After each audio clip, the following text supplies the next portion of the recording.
Hello everybody and welcome to Whiz, your family-friendly podcast where we discuss D&D Onslaught, Dice Masters, HeroClix, and the other entertaining games made by WizKids. I'm WizDad, the only member of the Dad Wizards faction. I can make a quarter appear from behind your ear, and my reflexes are second to none. However, basically everything is hindering terrain to me, and I will have to use at least 2 movement points to move practically anywhere. I will be your guide for navigating the competitive and casual scene of the WizKids Triforce of gaming. It's Onslaught Wednesday, and we have some construct spoilers to talk about, as well as we're going to talk about kind of the future of Onslaught and what really needs to happen on our part to make the game succeed. But first, let's talk about those construct spoilers in the WizKids Progress Report. Kowalski, Progress Report. Before we hop into talking about the Ancient Construct, I do want to mention that we've gotten some hints at what the next tournaments are going to be, the major tournaments. We know that WizKids is going to have some sort of presence at PAX Unplugged. I don't think there's going to be a major tournament there. They might do some Onslaught things there, but I don't think the next major tournament's going to be there. The biggest hints that we've gotten is that Adepticon is probably where it's going to be, because I think that was one of the first tournaments that they held for Onslaught. As a reminder, Adepticon is, I believe, in like Chicago. I believe that's where it is. It's like in one of the suburbs, whatever Schaumburg is. I think that's like a northwest suburb of Chicago. But either way, that's where it's held. It's in March, so you have plenty of time to plan for it. There's not 100% confirmation that it's going to be there, but it's pretty likely that's where it's going to be. Adepticon is like a large mini type convention. They usually have a ton of tournaments and games there. It's much smaller scale than Gen Con. Looking at their website, I think they said they had about 6,500 attendees in 2023. So, whereas like Gen Con had like 10 times that. So, definitely keep an eye out. Mark it on your calendar. I am probably going to try to make it. It is in March. That's, 6 months away. Plenty of time to plan. My city also has a direct flight to Chicago, so that's extra helpful. So, just mark it on your calendar and stay up to date on the Onslaught Discord. Speaking of the Discord, if you're not part of the Onslaught Discord, there are 2 Onslaught Discords. The first one was created for Onslaught and then kind of, unfortunately, abandoned. That one is known as D&D Onslaught. They both are, but this one has the little mimic chest as an icon. People are still there. People still talk on that, but really the main one is the D&D Onslaught one that has the main logo on it. So definitely make sure you're on the one that has the logo of the game. That is the primary Discord. And the reason why it's important is because while lead designers are on both, primarily the discussion happens on the one with the main logo. So when I reference the Discord, that is the Discord I'm referencing to. We saw a couple days ago, Nicholas Yu was nice enough to show us the Ancient Construct. Basically, he received his copy, and all of these are supposed to be coming out, I believe, next month in October, or November? It might be November. But basically, remember, the Ancient Construct is supposed to be the first organized play kit. Whereas before, if you saw in the interview I did with Nicholas Yu, Nick Yu, on my YouTube page, all the OP kits that we've had thus far are just kind of like resculpts, like a different paint job on some of the minis, like a foil card. Nothing that kind of, like, that's kind of like basic level OP kit stuff. Like, oh, that would be neat to have. Like, I love the drum that I have. The drum has the broken bottle, and he's given the like come at me sign. That's super cool. But there's definitely more desire for OP kits that have ramifications to the game. Basically, it changes something, a character, new mechanic in the game, and that's where we get the Ancient Construct. So he did post pictures of it on the Discord. I'm going to go over it just a little bit. Basically, the kit comes with and this is like I believe a multi-week thing. He did not post like the rules or anything like that. There's no scenario listed. It's just purely the dials, the cards, and the sculpts. And basically the kit looks like it includes 4 versions of the Ancient Construct. Now once again, the Ancient Construct takes up 2 character slots on your roster. The way it makes up for that is that it kind of has like a double life. It takes up 2 activations during a round, which kind of helps offset the fact that it's taking 2 turns. So what we see on the dial, let me go over just the base stats of the Ancient Construct. Now the Construct and its Artificer, there's also another character, a Conke, who is a Artificer. They're both sellswords, so that means the Construct could go on any team. He will only count as 1 sellsword. And I believe a Conke has wording on its card to say that it will supersede the 1 sellsword requirement to be able to put on a team with Ancient Construct. But I'll get to that. Let's start with Ancient Construct. And I believe he only posted the 1 card. I don't know if he posted the 2nd card. Because the way it works, or the card flips over. My mistake. Basically what happens is there are 2 sides to the card. He did post most of both. Basically, once you get down from 1 dial on the first card, when he's like fully powered, it flips over, he loses a activation, and he now turns to the other side, which is like a much more beaten up Ancient Construct, which means his abilities change, in addition to a few other things. The Ancient Construct actually has, let me look, 6 variations of the card. So he has a main card, like we're used to with characters, and then there are 6 additional little cards that change his role. So when you're going into a game, if you need, and each role has literally a role tied to it. So there's a tactician, a healer, a vanguard, melee, range, and hybrid. All 6 of those, there are a variation of that for the Construct. They each have like a little single card with no wheels on it that you can swap out at the beginning of the game. You don't swap it out in the middle of the game, but you could say, okay, this is going to be the Mage Ancient Construct.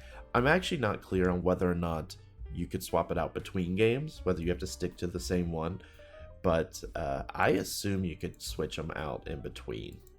But we don't have all the rules of the Ancient Construct yet, so anyway. So the Ancient Construct full power has Smash, which is 1 enemy at range plus 5 to hit, 2 damage. Standard stuff, right? Then Chain Fist is the ranged attack, 1 enemy at 2 to 4 plus 5 to hit, 2 damage. Critical is plus 1 damage with, and then an additional plus 1 damage if it's a melee hit. Ancient Construct has a Construct ability that says you cannot be healed by other minis and cannot level up. And so you may be thinking, whoa, hold on. He can't level up. What does that mean? Well, okay. So he still gets XP. He gains XP at the end of his activation. Like, he has an XP dial. His abilities, specifically the ones for his roles, if you choose to have a role, use XP to alter them, to modify them, and we'll get into that. The base construct has 2 abilities: Empower Rend, which is a standard, a 2-turn cooldown, 1 enemy at range 1 to 2 plus 5 to hit, 3 damage. So basically think of it as just like an additional damage, but it's a range 1 to 2, so that gives him a little bit of a reach and increases his damage. So, and it's only a 2-turn cooldown, so not crazy. And then he has Self-Repair, which is a standard and a move. He heals himself 4. It's a once per game type effect. He has a reaction, which is Deflect Attack. When you are damaged, reduce the damage by 1. And that's a 3-turn cooldown.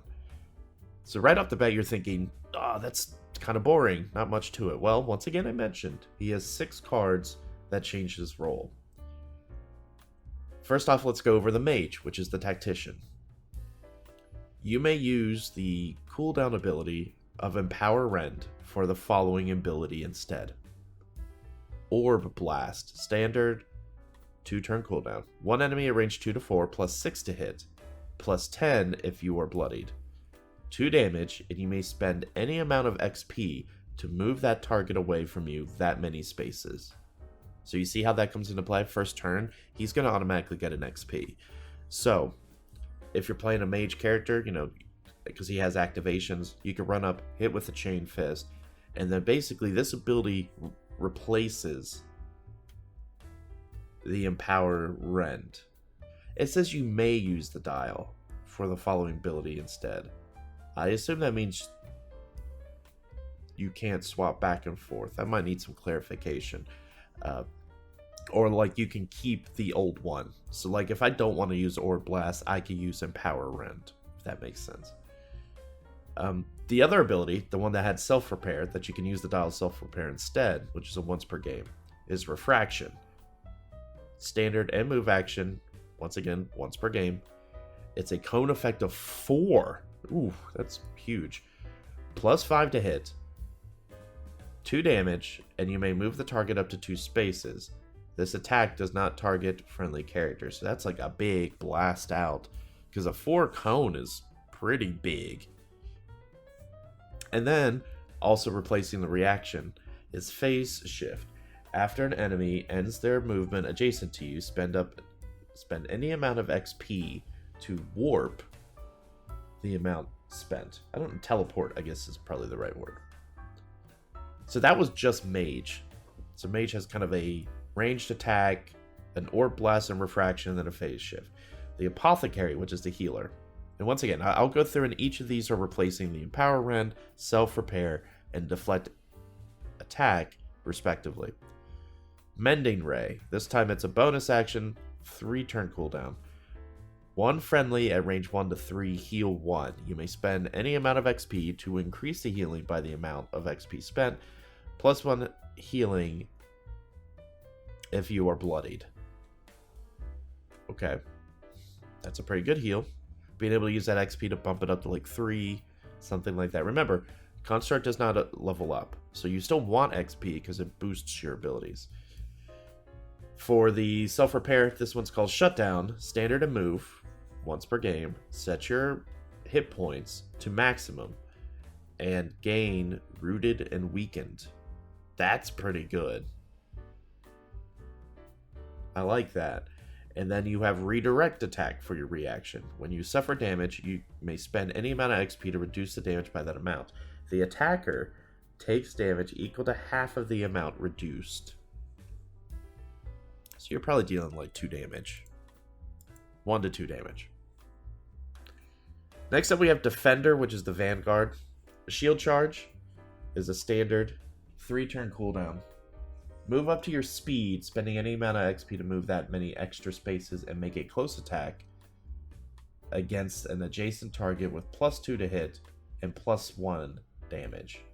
So that would make it a plus 7 and 3 damage. Then you have Smash, which is a standard and move. You kind of see the trend they're doing with these secondary abilities. All of them are standard and moves, and once per game. So Smash, one enemy at range 1 to 2 plus 5 to hit, 2 damage, and the target gains stunned plus 1 if you are bloodied. Okay. Then you have Redirect attack, same thing written as the previous one, as the healer. That was the Defender is Vanguard, if I didn't mention that. Up next we have Soldier, which I believe is the hybrid. Giant Slash is your 3-turn cooldown standard, one enemy at range 1 to 2, plus 4 to hit, 3 damage. When you declare this attack, you may spend XP to increase the damage by 1 for each XP spent. That's pretty good. I like that. So you have potential of doing like 5 damage. Because after 2 turns, go in there and attack. You could be building up XP, and then you could be giant slashing them for a lot of damage. Like, a lot of damage. Whirlwind, standard move. Target your space, plus 4 to hit.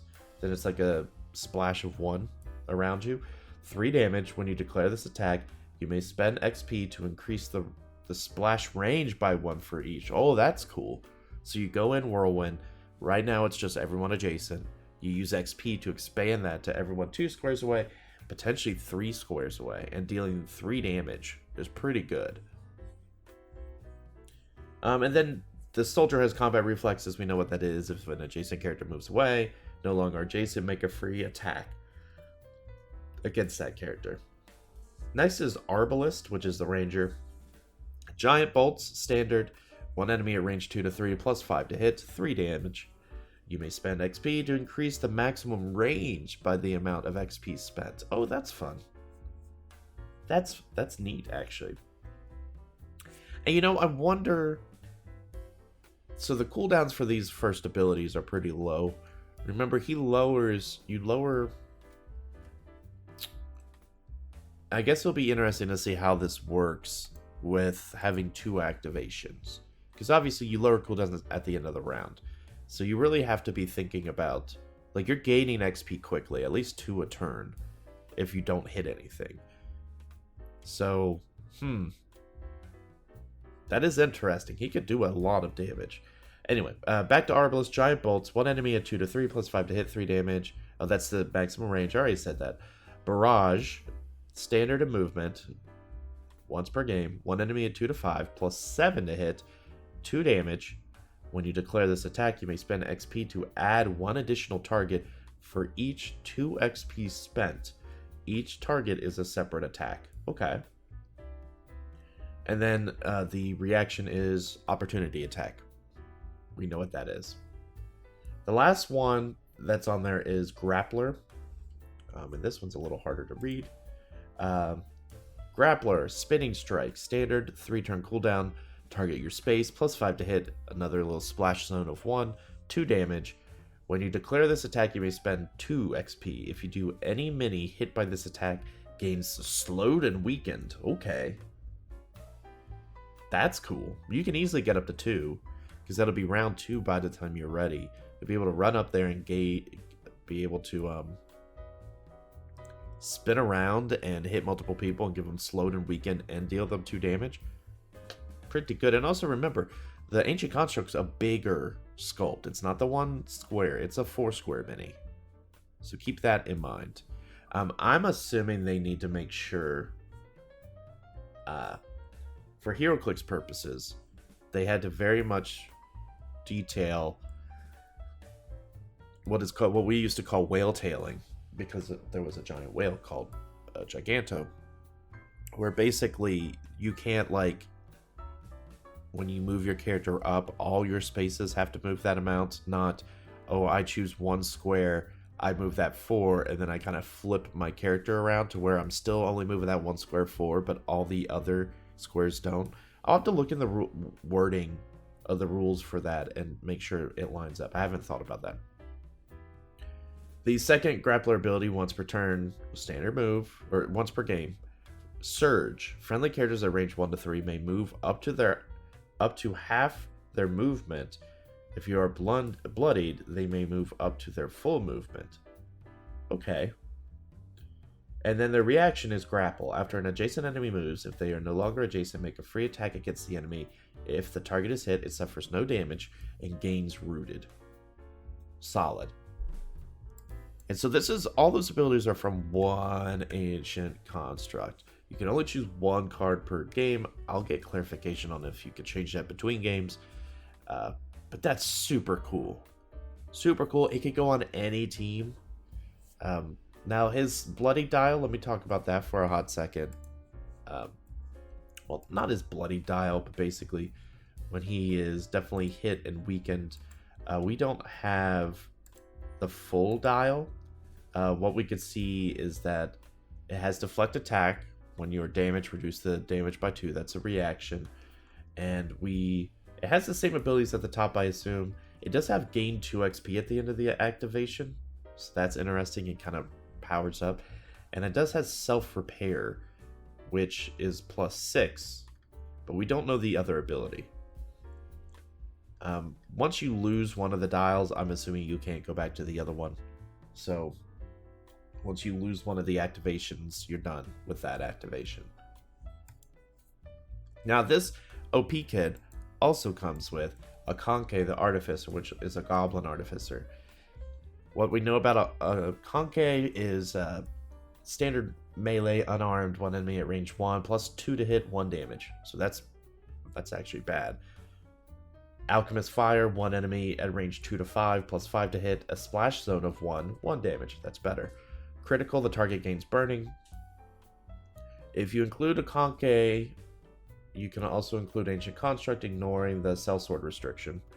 After you cause a character to gain a condition token, gain 1 XP as its XP level up. It has Healing Elixir standard. Oh, and it's one of the charges. So it has a 2 charge. 1 friendly at range 0 to 1, heal 4. This can affect constructs. Cool. A Conke is a healer role. I should have mentioned that. The other ability is Elixir of Boldness. A bonus action, 3 charges. 1 friendly at range 0 to 1 to gain Boldness, which is 1 teleport. Not teleport, sorry. 1 movement. Plus 1 movement and plus 2 to hit with all attacks. So like a dumbed down version of Chloe a bit, but we know Chloe is insane. So that's fine. But he could keep doing that. Whereas Chloe has a pretty lengthy cooldown. We also have Take Shelter is the reaction ability, but we don't have the full card. When you... Yeah, I can't see. He didn't post the full card for that, unfortunately. So, it'll be a mystery what that means. The level up cards, though, for a Conke, I believe he did post those. Let's see. Yeah. Alchemical Savant. After you hit a target with your range attack, if it gains burning... Oh, so basically it ups it towards no longer on a critical, it's just purely they gain burning. The other one is Extra Flasks. Add 1 charge to each of your charge abilities. So pretty solid, right? Not bad. A Conke is cool. You might want him if you want to be able to, heal your Ancient Construct a bit more. At that point, I would not play, obviously, the healer version of the Construct and a Conke healer. That might be way too much healing and not enough damage. But, man, there's a lot of cool combos you could do with that. A lot of cool combos. Well, we've talked a lot here in the progress report. I kind of went over a lot of the Ancient Construct. Let's head over to Fishing with WizDad, and what I want to talk about there is the future of Onslaught and what we as a community need to be doing to help foster the game and build it up to where we want it to be. Get your gear, little man. We're going fishing. And I mean now. So I don't really intend for this to be like the State of Onslaught address, but basically now that Worlds is over, it's been over for a couple weeks now, we're kind of the excitement of it has died down and we're now looking to the future. I do want to talk about the future of Onslaught. Right now we have Frogmire comes out this next month. I will be posting an unboxing hopefully later this week, maybe at the beginning of next week or this weekend, to show all the different pieces and parts of the Frogmire Coven expansion. It's a very cool expansion. And we have as I just talked about, the Ancient Construct OP kit, which is for stores to play. I know I've tried to get my store to order one. I think it costs stores, depending on where you're located, like in the 40s and 50s. So keep that in mind when you're doing an event. Depending on how many people, you want to make sure the stores offset the cost, right? You don't want them to have to front the cost and make nothing from it. And I think that's where I want to talk about is what we need to do to foster this community, because we are gifted as community members a game that is fundamentally strong. The rules are strong. The game itself is very entertaining. It's unique. It's a game that doesn't feel boring, if that makes sense. We also are gifted a game that is non-collectible, which is great. They're greater.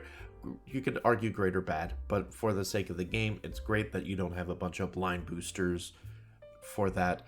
I wouldn't be opposed, side note, down the line if they wanted to do like a like a D&D mini, you know, they have those boxes, the blind booster boxes, which I don't buy because they're expensive. But if they wanted to do something like that, but had random minis, once the game gets bigger, like random alternate minis for some of the pieces, that'd be kind of cool. I do like a little bit of blind box.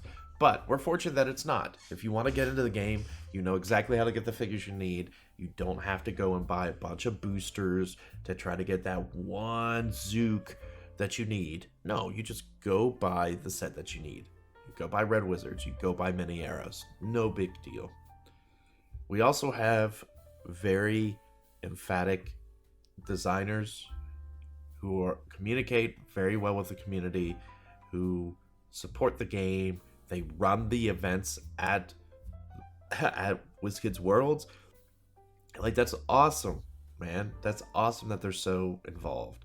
And so that leads to, okay, they're doing as best as they can to promote this game. Yes, we could talk about the elephant in the room, the price point. There's been arguments about the price point for a while. I'll lay it out again for those who haven't heard it. The MSRP, I believe, is $140. That is absolutely worth what is in the box. $140, though, is a little bit of a high price point to get someone that is new to the game to commit, right? Hey, buddy, did you like this game? Cool. It's $140 to enter, and you probably want some other pieces, so it'll be an additional 50, 60, blah, blah, blah, blah, blah. That's a little bit of a high price point for some, and it's a hard selling also for stores to want to run tournaments and pay that much, or whatever they pay for it, to buy like a couple of these sets to be able to run it. If you look at the tournaments that WizKids runs, they use at least 8-10 main games, like base sets, to set up to run all of their tournaments. So, not saying locals have to do that. If locals, you can require your players to bring your own. That's what you should do.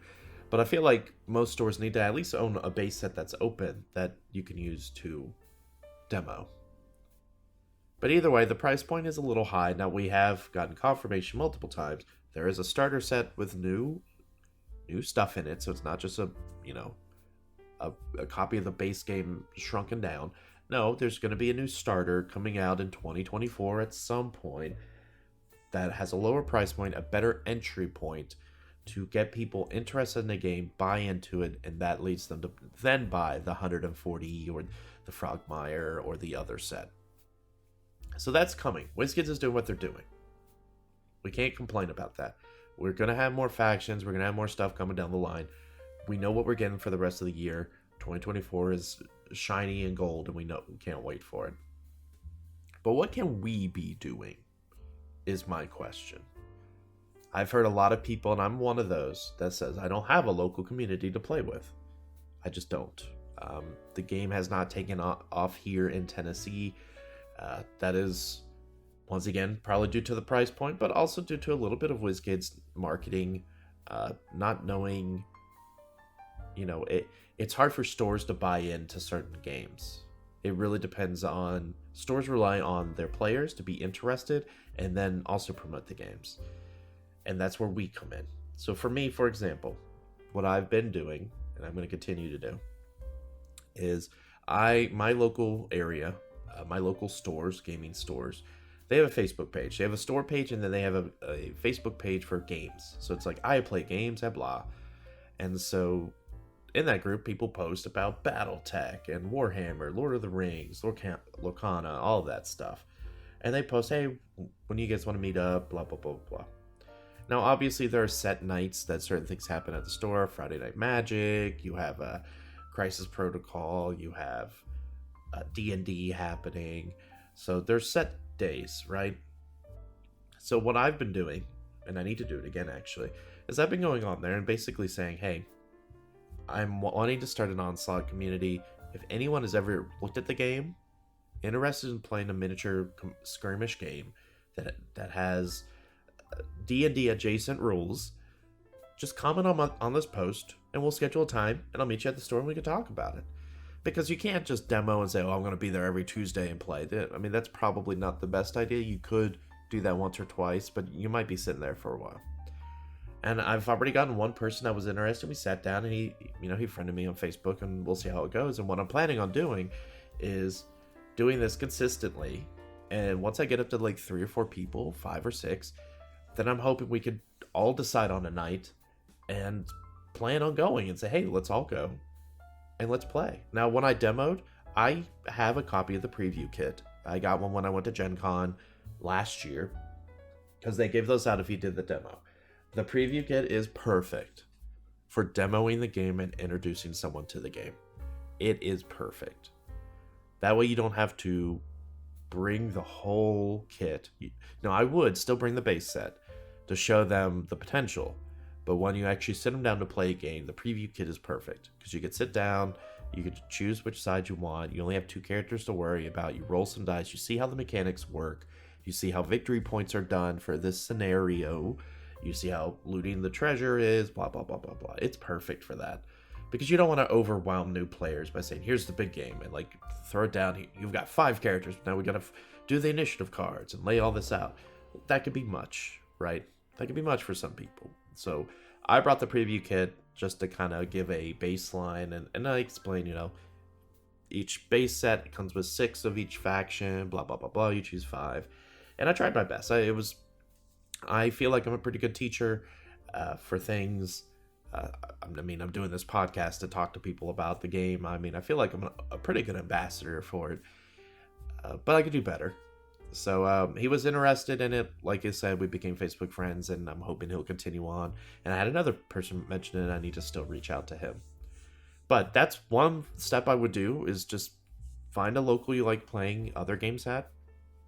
Make a post, man. Just put yourself out there. The only way this is going to work is if we, the players, put ourselves out there. And even if you're not confident in your abilities to know all the rules, that's okay. You can even put in your post, I'm learning this game and would love to see if anyone wants to learn the game with me. And then people will show up and be like, hey, does anybody have an hour or 2 they want to sit down and let's just, look into this game together and go from there. And I would recommend that. Another thing I would recommend, and this is something on my to-do list, is I want to make a Facebook group specifically for Onslaught for my state or my general area. I know the St. Louis guys do this. I plan on doing that for Tennessee, which is where I am at, and basically have, the people I meet, the people I demo with, have them join that group so we can have a bigger discussion on, hey, what night do we want to play? Let's talk about upcoming releases. Basically something a little bit more centralized, so that way people can host tournaments all around the state, and we know where and when that's happening. So that's the first steps of kind of trying to build a local community. You want to have a base game and ideally a preview kit. I think you could still buy those on eBay or something. I've seen some people buying them, so I actually don't know how many are available out there. The next thing I would like to mention is tournaments. Now, this comes from building a community, but you can't rely on WizKids to host every tournament. Let's be real here. It's just not going to happen. That's the same with how it happened in HeroClix. Everyone will love WizKids to run every single tournament. They do not have the manpower to do that. That's where we come up to bat. That's where charity tournaments with decent prizing, which I'll talk about in a second, enough prizing to get people to travel. So what I would suggest is, if you do have a community, I'm talking to you St. Louis guys out there. Just kidding. Start posting about tournaments that you want to run, that make sure there's plenty of advance notice, and say, listen, December 10th, we're hosting a big Onslaught tournament. We hope people come out to play. Winner will get a faction pack or some other goodies. I don't know. There's plenty of things you can get for cheap that Onslaught players will like. There's those little plastic stands that I forgot his name, John. Sorry, I'm bad with names. He was using, you got the little rings you could put minis on that I saw a bunch of St. Louis guys were using. There's a lot of accessories and stuff that you could provide for people who want to come out and play. And you can have a low entry point, say it's like $15, $20 entry. Come play. We'll do multiple rounds of Onslaught together at the end. So we'll be crowned the king of so-and-so Onslaught. I don't know. They'll get a trophy or a prize of some sort and just start hosting tournaments, man. Get people interested in the game. Get the competitive side going. And that leads me to my second point. Something the community needs. And I'm explaining all this because these are all things I've wanted to do, and I'm just running out of time to do them. But let's talk about Onslaught Online for a second. So, there are two things Onslaught really needs right now to grow as a game, from my opinion, that has to deal with the internet. First off, is we need appropriate database of all the Onslaught pieces. Most games have that. I know Blanchard Tech has been doing a great job of having like a Excel file or Google Doc that he's doing that has most of the Onslaught pieces in it. But we need an official database. One that you could go in, click on a faction, shows all the people, has it look nice and pretty. I have been loosely working on one. We have multiple for HeroClix. There's one for a really good one for Dice Masters. Onslaught just needs that. So that way, if someone wants to go look at stats and stuff, they're not looking at pictures on the Discord. They could just see it. But that takes commitment, and that takes knowledge and time. But it's something that needs to happen. And I'm hoping, since my winter is fairly lean, I don't have a lot going on, I'll have more time to revisit that, because that is something that desperately needs to happen. That way, when you go to someone and they're like, "Oh yeah, this was a great game. I really enjoyed it," and then they're like, "Hey, I'm interested in many arrows." Well, who's in many arrows? You point them in the right direction. Here's many arrows, and they can pull up the, go to Onslaught. I don't know a good name. Onslaught Arsenal or something, right? So that's something that needs to be done. If you're thinking about making one, or you've already made one, please let me know, and I'll promote it. I'll do whatever I can to promote that kind of thing. The second thing that needs to happen, and this is definitely less WizKids related, but we need an online way to play the game. I know I've heard rumors that there's some people trying to get something going on Roll20.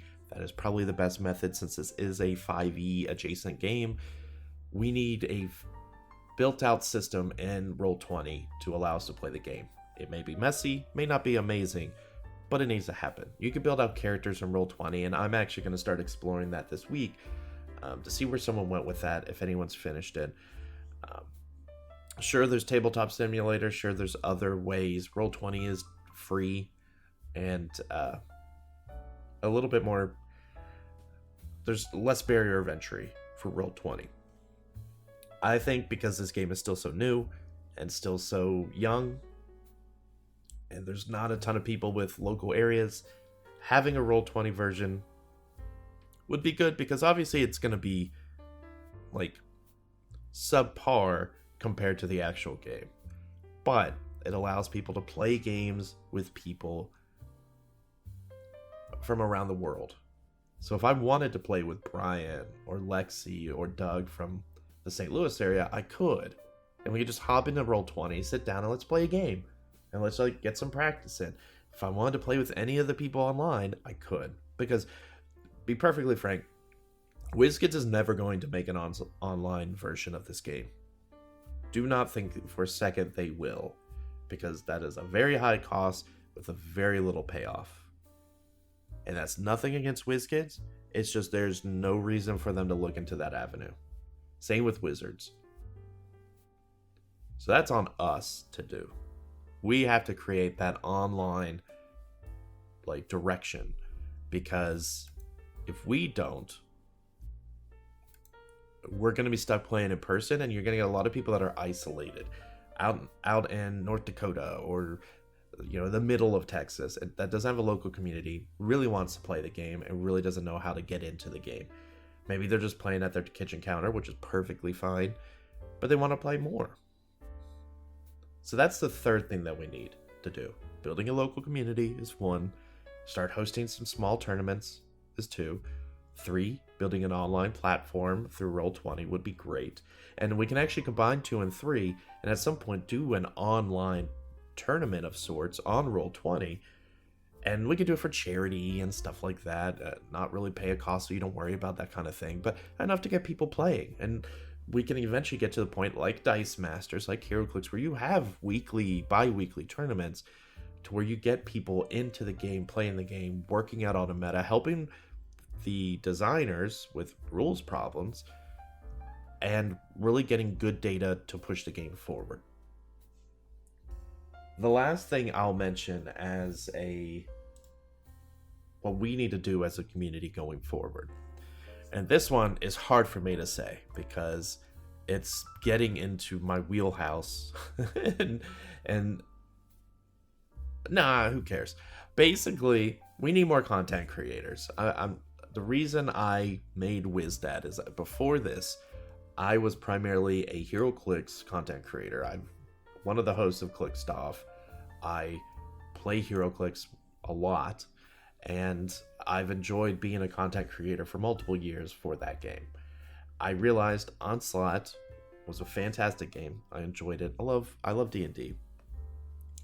And I realized, okay, there's not a lot out there. If you Google, you go out onto YouTube and you look up Onslaught, you will see a lot of review videos from some big YouTube channels that maybe reviewed the base game, reviewed some factions, reviewed some expansion packs, but not a lot of gameplay, not a lot of strategy discussion, because they just looked at the product, reviewed the product, and they moved on.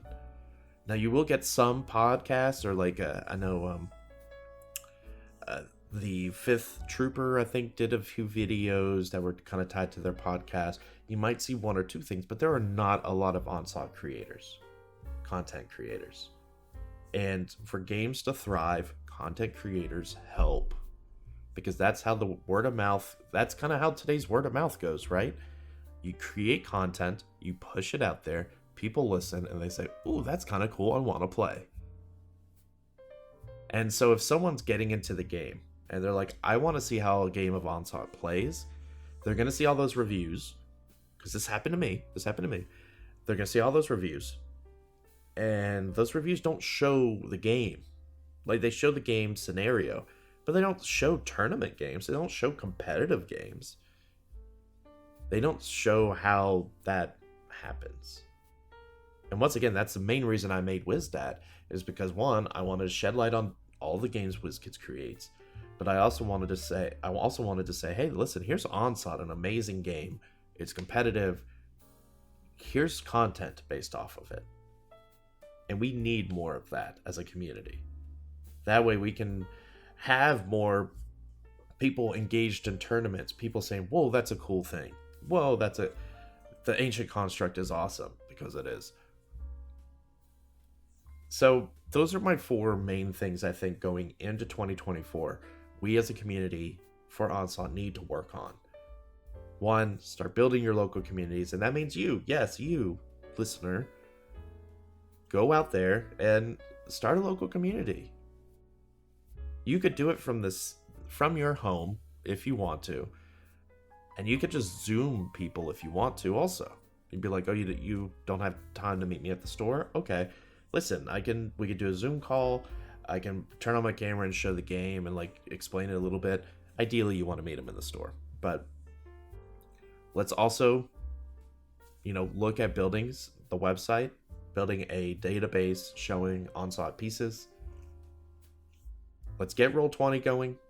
Get some it's really hard to say online Onslaught. Online slot. No, that doesn't sound good. Online Onslaught going on Roll20. And then let's get more content creators. If anybody wants to come on my podcast and talk about Onslaught, let me know. I typically do just, a very shorter podcast, and I kind of record them the day of, so I have the most up-to-date information. But if you're interested in coming onto an Onslaught podcast and talking about it, let me know. Always looking for people to hop on and talk Onslaught. But don't be afraid to make your own YouTube videos. Even if it's just you behind a camera talking about Red Wizards and why you love Staghar. Even if it's making just YouTube shorts talking about the game. There's plenty of stuff we as a community could do to keep this game going, because we have a game that is well supported by the designers and by the company, and not a lot of games have that. Some games have just a silent company. They push out product and they go blank until the next set is ready to release. So that's going to do it for this episode of G-Whiz. I didn't really mean to get on a soapbox, but it was kind of a state of Onslaught address of where I think Onslaught, what we need as a community for Onslaught to succeed. And also we talked about an ancient construct that is pretty awesome. If you haven't already, talk to your local, see if they could go ahead and get that, order the OP kit, so that way you can start running events, because you know what, showing that giant construct to people might get them into the game. Just saying. But once again, thank you for listening, family, and I will talk to you next time. Have a great day.